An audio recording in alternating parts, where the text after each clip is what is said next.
The onSecurity podcast aims to inform and challenge the viewer on all things cybersecurity. Our sponsor, onShore Security, is a premier provider of full telemetry cybersecurity detection via its Panoptic Cyber Defense Service and managed security solutions.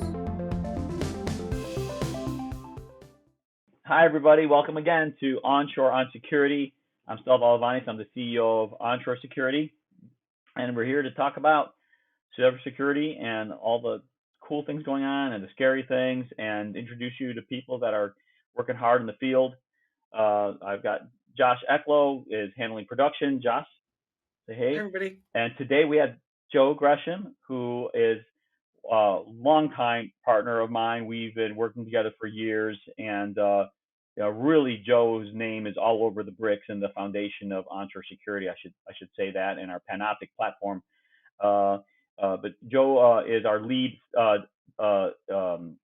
network sec ops, and has his heavy involvement in product design and development, but really heads up the security engineering as well, and been doing it for a while now. So, but I'm here to challenge Joe. Are you up for this? Challenge accepted. And we have this, how should I put it? Like, this kind of battle in the marketplace.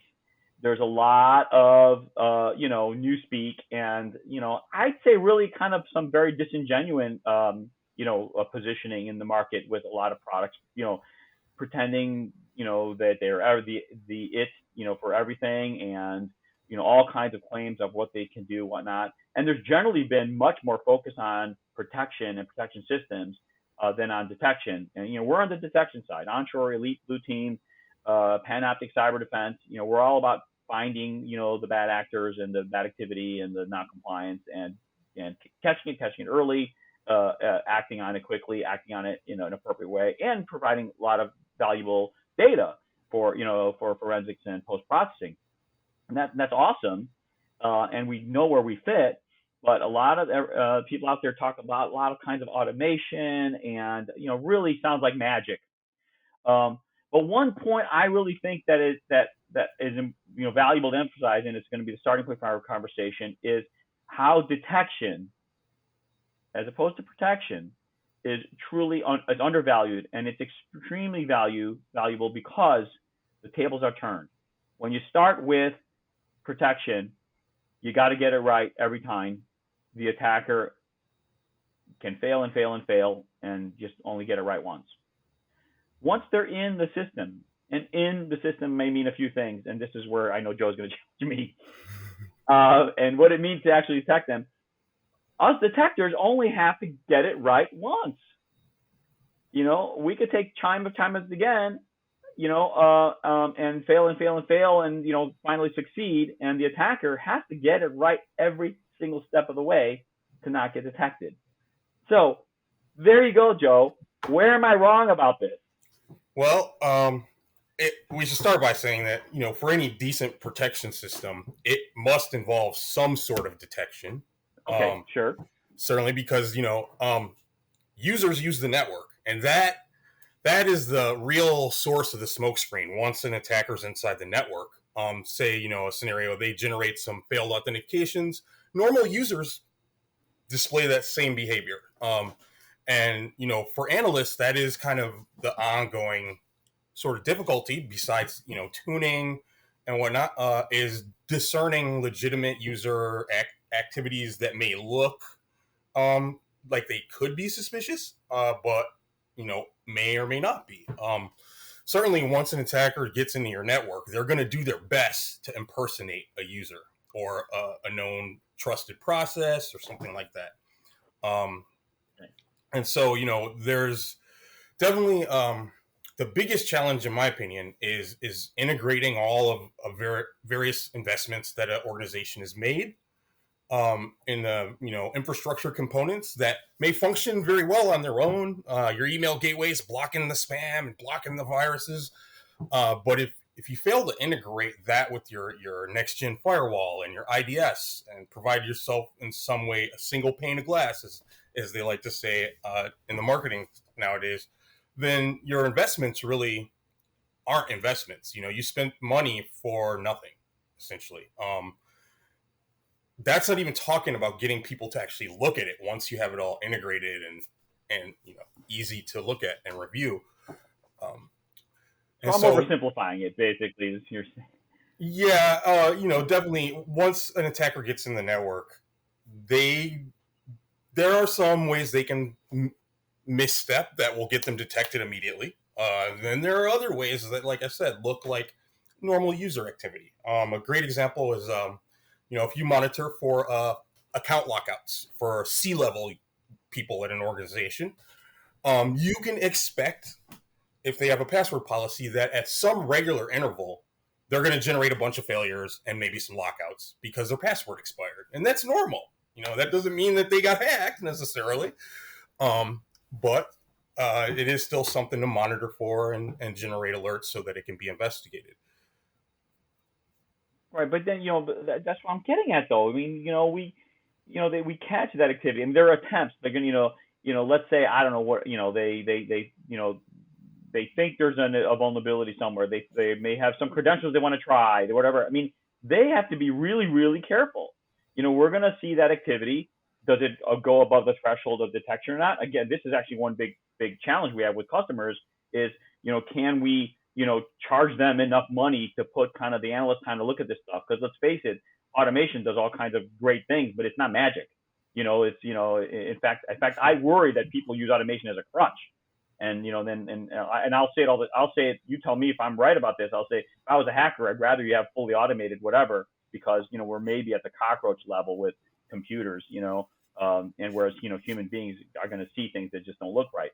But, but that tells me that, I don't want to say it's easy, but that it's, definitely hard for the attacker to not trip over one of those wires. Give us some examples of like where that attacker really is not going to be seen, or like what are the things you're worried about? What's your challenge? You're like, holy crap, this is the thing I worry that's gonna get by me.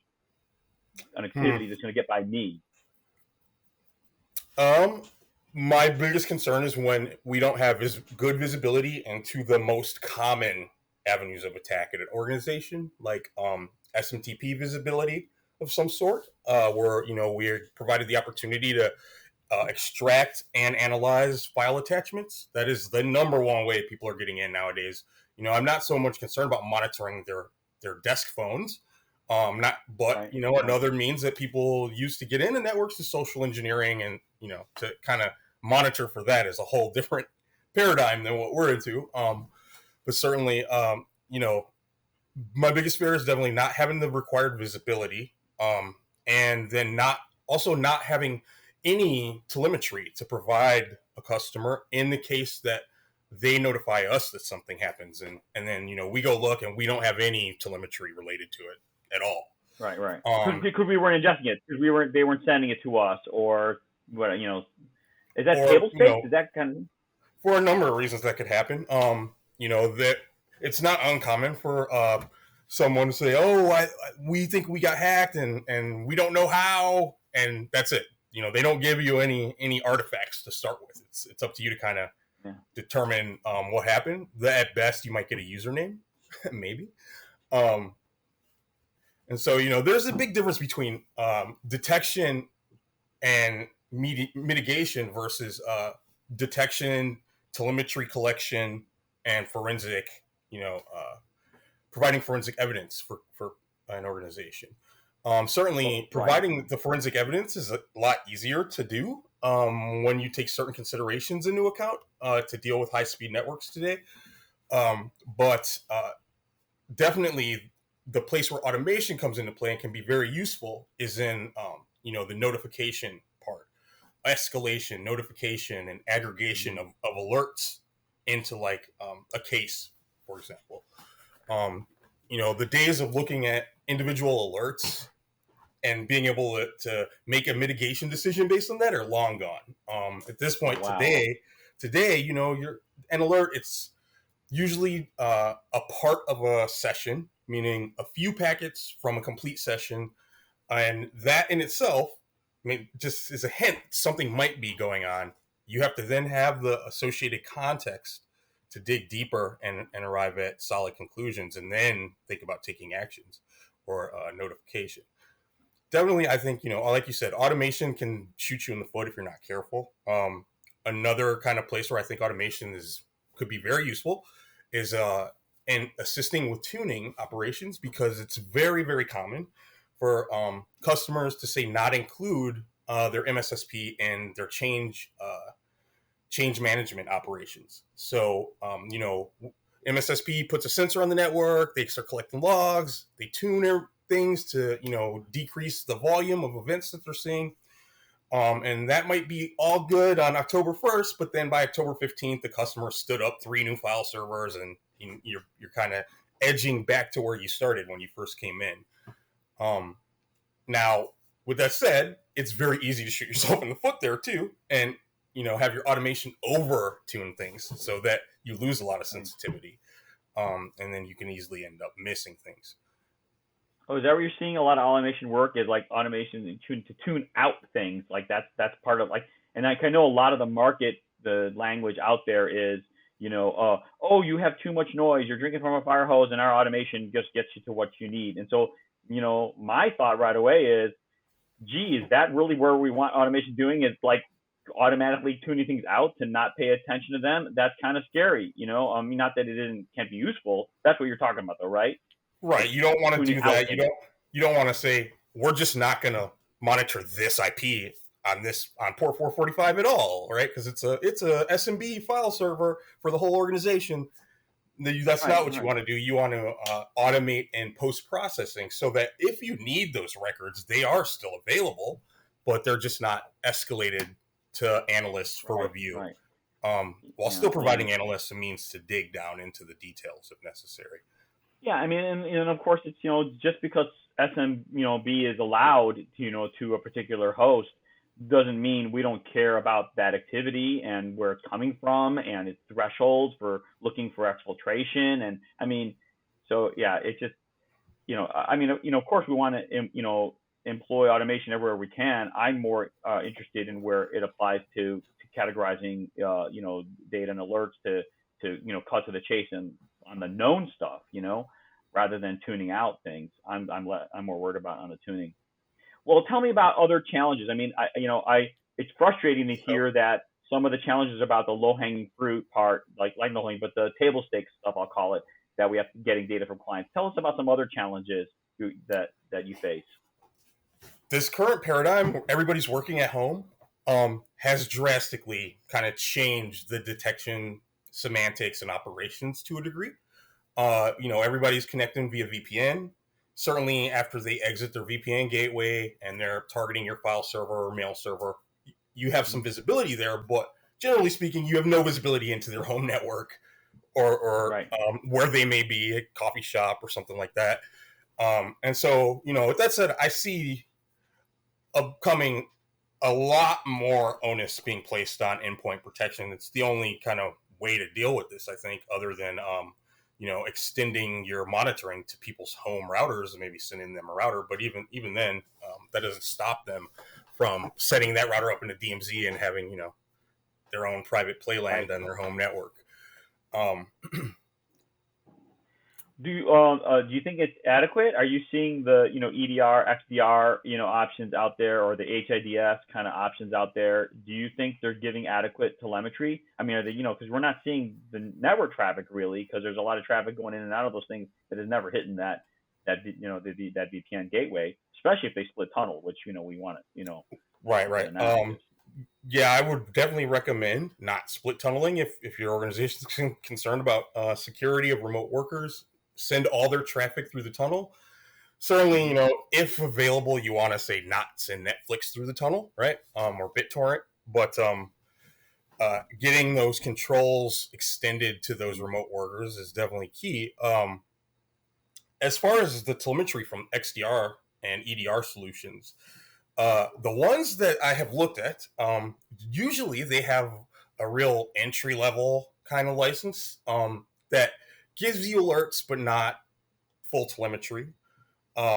So, with that said, it's important that organizations get the required license that will give them the level of visibility that they feel they need.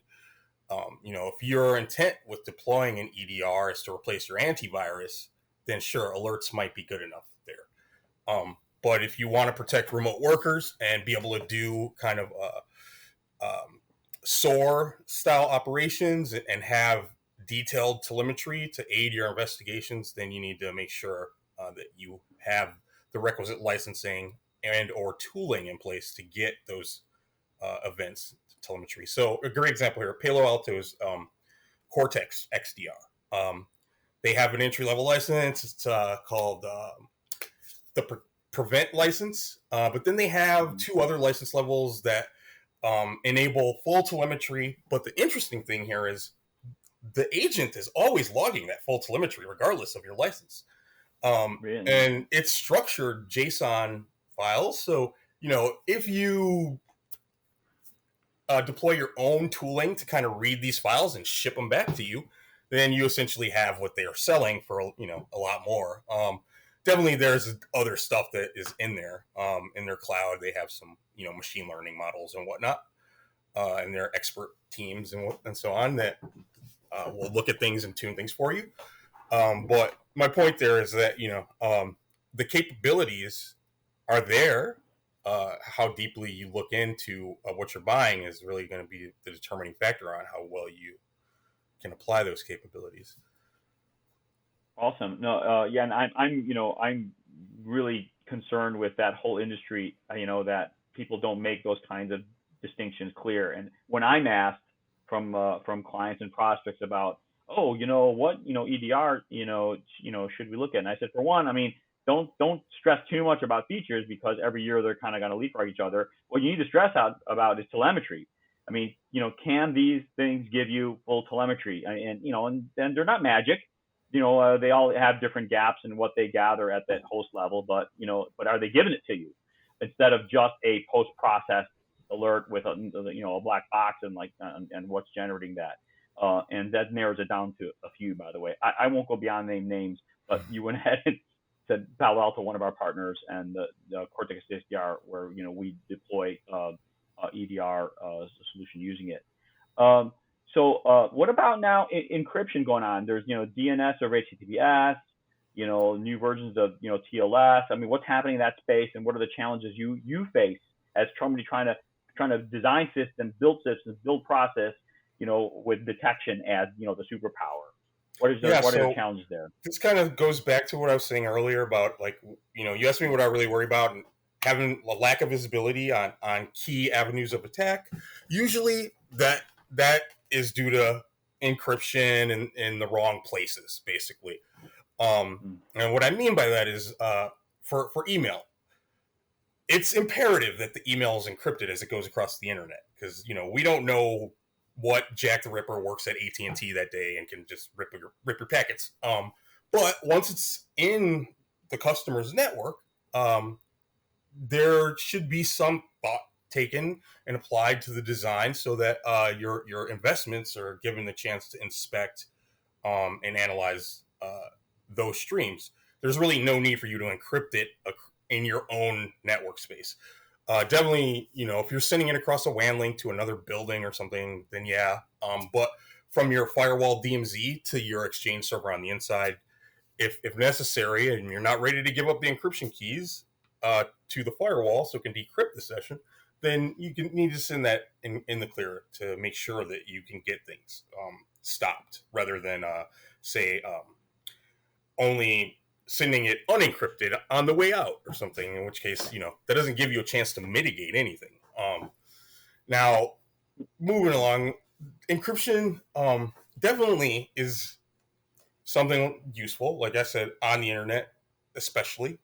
But there are still some useful metadata that you can grab from encrypted sessions. And that metadata aside, it still is imperative that we have a means of calculating the amount of data sent and received in order to detect exfiltration, using producer consumer metrics and things like that. And so today in academia, a lot of the practice around dealing with what they call elephant flows, or these are long encrypted flows where for the most part, the value is right in the beginning of the session where you get the certificate info, exchange, and so on. The practice in academia today is to basically shunt that flow after, so many bytes have been transferred. So they'll send either interaction with the switch that is providing packets or the packet broker and say, okay, don't send me this session anymore. And while that is, useful as far as keeping load down, we still do need to be able to get metrics about the amount of data sent and received. There are a couple ways you can go about doing that, though. Certainly, if you have an edge firewall or your switch is exporting net flow, you can do it that way. But the way we do it is purely passive. And I'm not going to talk too much about that, but interestingly, we see this encryption expanding to like other protocols that historically have been used by enterprise security teams to kind of control and monitor access. And what I mean here specifically is DNS. DNS over HTTPS is great for me and you at home or on our phones.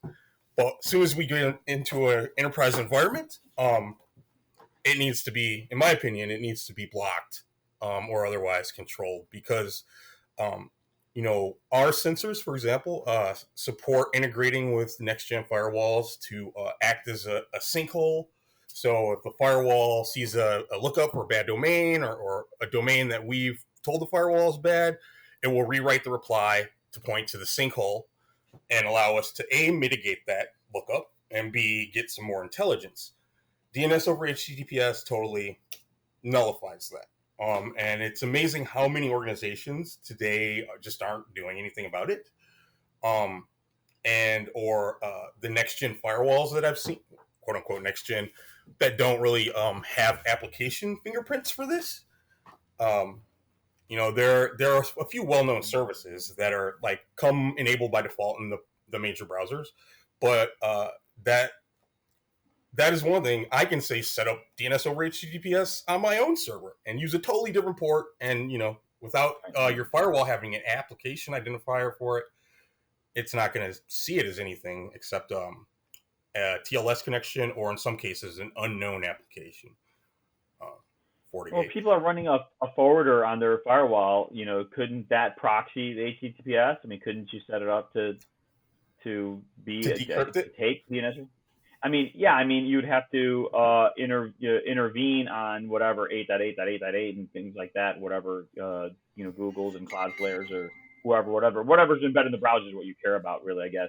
So you'd have to write some rules to redirect those to the firewall itself. It acts like a proxy, and it can still do its sinkholing. Potentially, depending on how the encryption is set up. Certificate I see. pinning, right? And TLS 1.3 kind of make that a non-starter. For the most part, right. There are some ways to get around the TLS 1.3 thing on the client side to still give you visibility. But that is for SSL sessions that or involve web pages. I haven't checked back on this yet to see if this technique also works for the DNS over HTTPS. And so what I'm talking about here, this technique is that all the major browsers support this environment variable SSL key file, which if set makes the browser dump all of the ephemeral keys associated with some HTTPS browsing to a file on the disk. With those keys, you can decrypt the whole session. It should be known that it's not a small amount of data. The ephemeral keys are generated fairly constantly. For example, 5 minutes of me browsing while having this variable enabled, I generated almost a gig of keys. And so with that said, definitely if TLS 1.3 blows up and is everywhere, and you still want some visibility, that's one way to do it, but you need to worry about shipping those key file logs back somewhere. Doesn't sound scalable. I would just say just block all traffic to those HTTPS DNS servers, and force the browsers to default down to the local DNS. Yeah, and that is one saving grace. They do kind of default downgrade. Certainly, I recommend every organization that's serious or concerned about security, do not allow anybody to use external DNS except for your internal name servers to do forwarding. Right. So now tell us now another kind of challenge that I thought would be interesting to talk about would be kind of like dealing with large data sets. We have to find things in those data sets. You kind of reminded me of that when you're talking about the size that this key export on the fly key export, whatever it takes. Tell us more about that. What is it like? Tell us your experience dealing with big data. Our giant elastic cluster, whatever. What does it look like to kind of hack things? One of my favorite stories is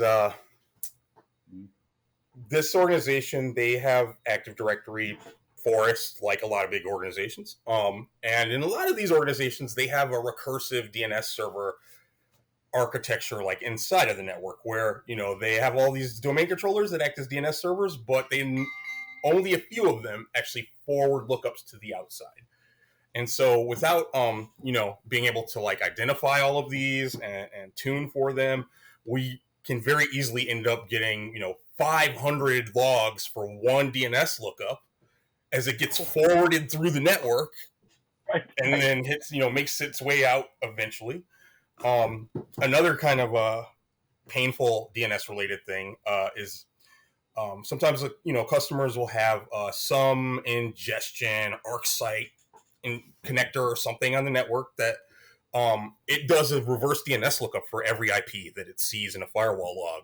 And a lot of times these IPs, they're either in blacklists or they have domain names that are in little known TLDs that are typically used by attackers and stuff like that. And so, the security infrastructure can end up generating more alerts, which then get ingested into the security infrastructure and generate even more alerts as it's like looking up the data that it came from it doing the lookup in the first place. So, those are some definite challenges that involve huge amounts of data that is basically the same data. When you are dealing with stuff like that, being able to kind of aggregate, group, and, segregate these artifacts is key. Whether that's using the CLI and, pipes, or if you have something like Elasticsearch, then that's helpful as well. Certainly, DNS being UDP, it's real easy for it to get out of control in large networks. There was a misconfiguration on a network a while back where global organization, we started seeing DNS lookups from all of their other offices coming into their local office that we monitor, including like Asia and China and stuff like that, that I know, we block those locales on the firewalls. But it was interesting to actually look into that and see in the larger organization how their DNS traffic compared to the local organization. Suffice it to say, the larger organization was a lot scarier, I'll say. Wow. I'm actually surprised there aren't more of these kind of like, almost like internal DDoS attacks targeting like automated security, once you get in and just like make the network go crazy with all these, whatever, reverse DNS lookups and whatever, triggering all kinds of, whatever alarms and more traffic and just bringing some components down to their knees. I don't know. Maybe I shouldn't say too much. Yeah. Another huge source of data, full packet capture, which is something that we try to do on all of our sensors, right? That's fine and dandy. However, getting sessions out of that can be really painful if you don't take care to, say, index the capture file so that, you say you want Stel visiting CNN.com, you don't want to have to seek through that entire 2 gig PCAP from beginning to end to find just Stel's packets. Ideally, you want to have an index that says, Stel session begins at byte 3000 of this 2 gig PCAP and continues into the next file, through to, byte 7 million or something like that. So engineering that type of stuff into our sensors definitely made the full packet capture a lot more useful. But again, with that, it's not the kind of thing you can keep around forever. Even for any sort of medium term, really, it's really important that A, you be able to get your sessions out of there quickly, and B, that you post process all of that to get as much telemetry as you can out of it before it gets deleted off of the system. Right. Because we're uploading, tagged packet captures or things we've identified or whatnot. But other than that, we're depending on our buffer, which, doesn't extend usually more than a couple of days, right? For any medium or larger size org. Yeah. Some smaller orgs, definitely, we have multiple days, weeks even. That's a good segue to kind of on the next kind of subtopic for me is, how does that change, in the cloud? We've got some customers with cloud workloads. We've got some customers that are pretty much 100% cloud, and so, how is it different? How's detection different there? And, the packet capture talk, had me go there because that's an obviously big difference in how we can get packet captures, let alone, where they make the same kind of sense.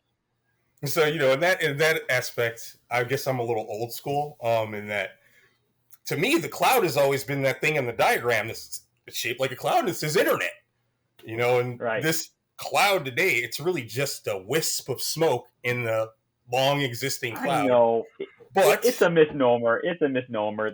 But what do we want to call it? Hosting services, Definitely, I think with the move to the cloud, the perceived value of network visibility has suffered, especially when we talk about, say, Azure, where it's not that easy to get visibility into packet or network stream. Certainly, they had for a while a beta program for their VTAP, but then they closed that down. They stopped that. But any of the vendors who got on board when it was there are still selling packet brokers in Azure. The alternative to get access to network data in Azure involves dynamically activating like a shim on the virtual machine's network interface, the virtual network card, and capturing there. Certainly that implies potential for overhead on the VM, definitely, if you're dealing with a lot of data. And dynamically activating it means, how do you, if you're not monitoring, how do you know that you need to activate it? So you can say there definitely are ways to trigger it. And my point here is that by and large in the cloud, the visibility is being supplied mostly by logs, API, debug outputs, and things like that. Less so than, network visibility, network sniffing. I will say that I don't think this is in Azure, but Google and AWS both have their VPC flow, which is like a NetFlow cell thing for the cloud, virtual public cloud flow log, which, like NetFlow, doesn't give you full visibility, but does give you some degree of network accountability at least. So you can, know your top senders and receivers and so on and so forth. As far as which cloud provider is easiest to get kind of full packet capture and sniffers and whatnot on, AWS for the longest time has supported VTAP, and they still do support VTAPs with minimal kind of headache. I found the setup when Microsoft was offering their trial for their tap, I found it horrendously, ridiculously complicated. But that just could have been me coming from loving Unix and Linux, and then having a PowerShell. What? Yuck. PowerShell's not that bad. Whatever. You know what? We're lucky we have it. It wasn't that long ago we didn't have it. Yeah. It definitely brings Windows command line closer to the power of a Unix shell, definitely. Right. Yeah, it's funny. So it comes after the fact, where it's like we don't have to call it PowerShell in Unix because it's just shell, and that's already there. We're starting from that. Well, but those are big challenges now. That we have in the cloud, and to some extent, this kind of lean towards getting data from endpoints plays there again as well. you think that's informed us at all about kind of the premise or hybrid networks? Like, do you think some of that's kind of turning back around? Because I think a lot of people kind of are still waking up to the fact that the cloud is greater exposure, it's, more attack surface, and you're also dealing with, yes, systems, platform as a service, whatever, that you hand it over to somebody, but that means that it's a black box, so you hit the wall. So, I mean, do you think now, has that informed us about looking back to the premise, saying, is there anything you've changed in your thinking about how you handle premise detection, learning what you learned, in the cloud? Well, yes and no. Like you said, the extent that you can, use your own capabilities to kind of dig deeper, it's definitely limited. Yeah. There comes a point where you just hit the bedrock or you hit the wall. You can't go any further because it's managed, and you don't really know what they may not be showing you. A great example, like if there's an outage affecting a subsystem that is involved in event flow for logging, you don't necessarily have any assurance that they're going to tell you about that. Microsoft does publish like a feed in their Office 365 audit log that says, this component was affected by some outage, and so on and so forth. But you never really know, like, how complete of a picture you're getting there, right? And that to me, of course, that to me is one of the drawbacks. The other is, it's basically a huge, for whether you like it or not, it's a shared cloud, so to speak. So one organization can get owned and then easily turn into owning other organizations, like we saw, sort of like what we saw with SolarWinds. But there have been other situations that were not supply chain oriented, where multiple tenants in a given cloud provider were breached by the same exploit. All it takes is one. Before you get your one exploit, you got to scan the internet and find the people who are vulnerable. With the cloud, you just go and they're all there. They're all in one place, And oftentimes organizations don't even know exactly all of their exposures there. Just today, I was dealing with a customer who they brought in an insurance underwriter, and the insurance underwriter talked to them, and then they came back with this IP, and they're like, you guys have an RDP server on this IP, and it's a Microsoft owned IP. It's in the Azure cloud, and they're like, we don't know what this IP is. Can you guys take a look? And lo and behold, I didn't find an RDP server, but I did find an SSL cert that was theirs on there. And, it's definitely a forwarder. Like, if you go to it, it just forwards you to their website. But it's, an example of like something probably left over. I mean, the cert just expired last month, so it's definitely something old, but it's still there. And how do you even find stuff like that, that they don't know about? I know I have a pretty good idea how this organization, the underwriter, found it. They probably used Shodan to go ahead and just search for any certs that had this organization's domain in the subject, things like that. And so they probably use one of those like external kind of, whatever grading kind of scanning tools, that just, it's good. They're good to find stuff like that. They're not good for their grade because they just don't have enough context. Shodan's pretty good. Oh yeah, Shodan's awesome. I mean, Shodan doesn't give you a score though. I'm talking about, I don't want to name names, but I think you hit it on the head. Report card, that thing. Right. Yeah, stuff like that. It's just, I mean, it's like they have to do that for marketing because like nobody understands the value of it. If it's like, I'm gonna give you this data that's useful, they're like, that's not good enough. I just want a grade. I want a score, and that I'll understand without having to look at how you get at that. And I get it. We need to have that, but people who actually have to make sense of it, like us, are going to look at it very differently. Say like, that's great. Okay, let's look at the data. So you hit the nail on the head. I think it's like going back to the premise. You're like, wait a minute, you guys. Third parties are a whole different beast, and you can't treat them the same way. You can't trust them. We can do all kinds of things to kind of push some kind of like SASE type of zero trust thinking, and make sure you can't log in from home subnets or whatever, stuff like that. But you're just still a black box. I mean, they're getting better, they're getting more mature, and I think that kind of people moving workloads to the cloud has forced them to see that. Like, wait a minute, I'm used to fully controlling everything, and now I don't. So now I go back to my premise and say, hey, all these guys I don't trust. I mean, people have been using SaaS service for longer than they've been using cloud. I mean, we have plenty of clients that literally have no workloads in the cloud, but they use tons of SaaS services. So I do agree that's a good chunk of information coming back to us. But I hate to say it, I see kind of little really being done about it. I mean, there's something. I shouldn't say there's, but clearly not at that level of the security we're able to do on premise being applied to those third parties. Recently, I was reading a Usenix 2016 presentation by a gentleman who was the head of the NSA's Tailored Access Operations Division, and his talk was about how do you stop us? How do you detect us in your network? And over through this talk, he just keeps reiterating how important it is to have visibility. Like, visibility is king when it comes to detection. There's no way you're detecting anything without visibility. Now, logs can be tampered with.